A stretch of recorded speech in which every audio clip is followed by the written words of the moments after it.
Welcome to Trendy Flix, your ultimate destination for the latest in movies, TV shows, and streaming trends. Subscribe now and stay ahead of the entertainment curve.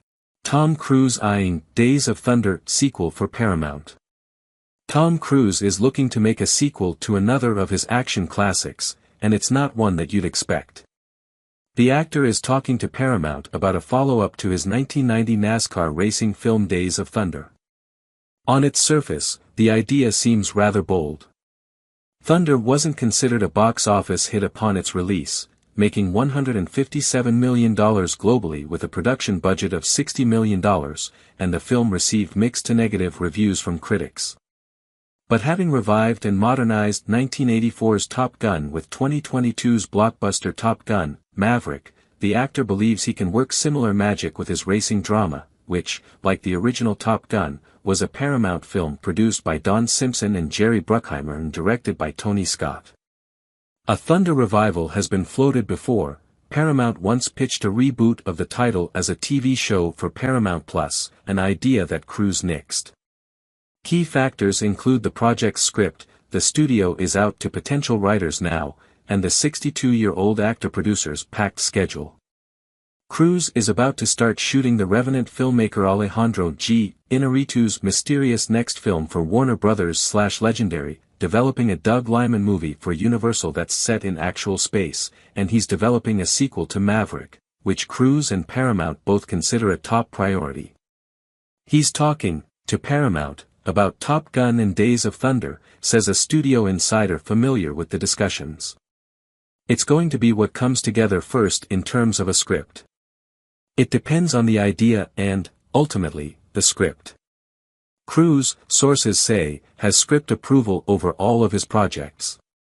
Racing films have become rating fashionable lately, with the success of James Mangold's 2019 picture Ford v Ferrari, Michael Mann's less successful 2023 racing drama Ferrari, and next year's F1, which stars Brad Pitt and is directed by Maverick helmer Joseph Kosinski, who would seemingly be the ideal choice to helm Thunder, but one imagines he wouldn't be too keen on making back-to-back racing movies.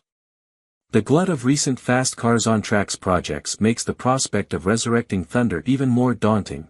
Imagine if Maverick had been released after 3 other fighter pilot movies, but at least none of the other titles specifically explore the world of NASCAR racing, which has a decidedly different Americana vibe compared to the more European-based world of Le Mans and Formula One. I don't think a Days of Thunder sequel is a terrible idea, added the Paramount source. The studio declined to comment for this story. You might have said that revisiting Top Gun was a terrible idea. I wouldn't discount it. Days of Thunder certainly has its devotees, among them Tony Scott fan and collaborator Quentin Tarantino. Hands down my favorite racing movie is Days of Thunder, the director was quoted as saying in 2013. Yeah, you laugh, but seriously, I'm a big fan. Sure, it had a big budget, big stars and a big director in Tony Scott, but it had the fun of those early, American international picture racing movies. I just don't think the genre works if you take the whole thing too seriously. Thunder is also remembered as the film where Cruise met his former wife of 11 years, Nicole Kidman, who co-starred in the project as a neurosurgeon and love interest for Cruise's USAC racer Cole Trickle. Then, there's writer-director Christopher McQuarrie's eagerly anticipated Mission: Impossible 8, which is finally wrapped and in post-production. The project has had a long and difficult journey, with a budget that's reportedly approaching $400 million amid production delays, partly due to the 2023 Hollywood strikes. While the franchise remains very popular in 2022's 7th entry Mission: Impossible, Dead Reckoning, Part 1 largely drew raves, scoring more than 94% on Rotten Tomatoes among both critics and audiences. The last film's budget before marketing was nearly $300 million and its box office return was considered disappointing, $566 million globally. Making matters more challenging for the upcoming film, Dead Reckoning ended on a cliffhanger, snapping the tradition of each M.I. adventure being a standalone entry where each film is wholly accessible to a fresh audience. Paramount has since dropped the Part 1 from 7's title.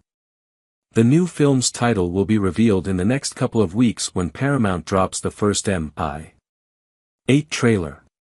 One intriguing wrinkle: Paramount has been interested in promoting Mi-8 as the final entry in the action franchise as a way of boosting audience interest.